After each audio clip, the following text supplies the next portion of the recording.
আসসালামু আলাইকুম। আশা করি আপনারা সবাই ভালো আছেন আল্লাহর রহমতে। আমিও আপনাদের দোয়ায় ও আল্লাহর রহমতে ভালো আছি। আজকে ছাদ বাগানে নিয়ে আসলাম, সেটা হলো গাছে মিষ্টি কুমড়া এবং কি লাউ হয়েছে। এটা আপনাদেরকে দেখানো হয় নাই, তো আলহামদুলিল্লাহ আজকে মিষ্টি কুমড়া ও লাউ দুটোই কাটবো আর আপনাদেরকে দেখাবো। তো আজকে শুরু করা যাক।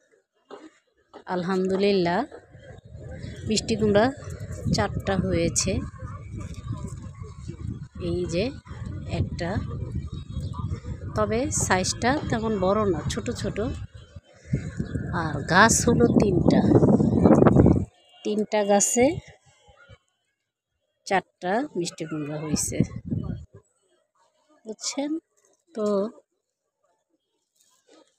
আজকে লাউ এবং মিষ্টি কুমড়া নিব।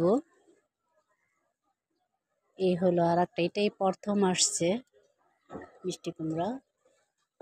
আর এই যে এখানে এটা হলো লাউ একটাই আসছে, বেশি লাউ আসে নাই। তো আজকে লাউটা কেটে নিব। আর এইখানে আর একটা ছোট, এই যে এটা ছোট, এটা বেশি বড় হয় নাই,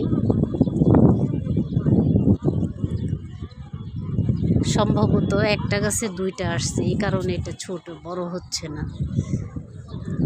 গাছ যেহেতু 3টা, ফল আসছে 4টা, তো তোলা মাটিতে একটার বেশি 2টো হয় না। ওই একটা কেটে নিলে পরে গাছ আবার রেস্ট নেবে, 1-1.5 মাস পরে আবার নতুন ফল আসবে। আর এই যে গাছের যে পুরান পাতা হলুদ হয়ে যায়, নষ্ট হয়ে যায়, এই পাতাগুলো আমি ছিঁড়ে ফেলে দিই না, এটা আমি সার বানানোর জন্য কিছুতে রেখে দেই, সেটা অনেক দিন থেকে সারে পরিণত হয়, তারপরে আমি ওটাতে গাছ লাগাই দিই। তো আলহামদুলিল্লাহ, আল্লাহর দরবারে লাখ লাখ শুক্রিয়া। এভাবে মিষ্টি কুমড়া হবে আমি চিন্তাও করি নাই। তো আলহামদুলিল্লাহ, আল্লাহ চাইলে সবই সম্ভব। আর এই যে একটা টমেটো গাছ, এই টমেটো গাছটা একাই হয়েছে, আমি লাগাই নাই। তো গাছে ফুল আসছে দেখা যায়, টমেটো গাছ আর বেশি নাই, এই একটাই।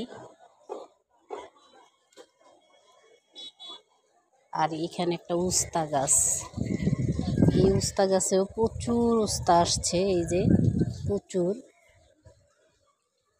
তো এক হাতে তো মুখ ক্যামেরা ধরে রাখা আর ফল কাটা একসাথে হবে না, তাই আমি কেটে আপনাদেরকে দেখাচ্ছি। সেই পর্যন্ত সঙ্গে থাকুন। আলহামদুলিল্লাহ, এই দেখেন একটা লাউ, 2টা মিষ্টি কুমড়া কেটে নিলাম। আর 2টা মিষ্টি কুমড়া আছে, এগুলি ছোট, তাই এগুলি বড় হওয়া পর্যন্ত গাছে থাক। তো এই হলো আমার ছাদ বাগানের ফসল। আর আমি বেগুন আছে গাছে, বেগুনও ছিঁড়ে নিচ্ছি। তো এভাবে আমার দেখানোর উদ্দেশ্য হলো একটাই, আপনাদেরকে আগ্রহী করা, নিজের হাতে লাগিয়ে কিছু খাওয়ার আনন্দ থেকে বঞ্চিত হয়েন না। আর যেহেতু গাছ লাগালে ফল অল্প হোক বেশি হোক হবেই। আর সবচেয়ে বড় কথা, এখন বাজারে যেই পরিমাণ সবজির দাম, তাই এইভাবে যদি অল্প কিছু নিজের হাতে করে খাওয়া যায়, অনেকটাই বাজার থেকে বা বাজারের যে দাম সেই থেকে মুক্তি পাবেন। মনে করেন আপনি খুব অল্প বিস্তর কিছু করলেও, যেমন এই যে পুঁই শাকেও তেমন যত্ন লাগে না, শুধু একটু মাটিতে লাগাই দিলেই হয়। তারপরে মনে করেন মিষ্টি কুমড়া ফলও যদি না হয়, শাক তো হয়, সেই শাক খাওয়া যায়, লাউ শাক খাওয়া যায়। আর বাজার থেকে নিশ্চয়ই সেটা স্বাস্থ্যবান হবে, যেহেতু বাজারে রাসায়নিক সারের উপরেই ডিপেন্ড করে বেশি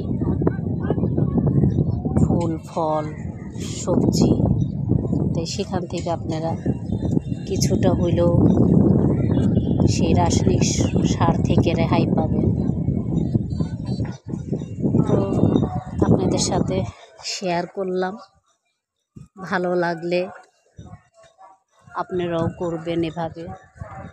আর যদি ভালো নাও লাগে, তাও তো দেখে চোখের একটা শান্তি তৃপ্তি।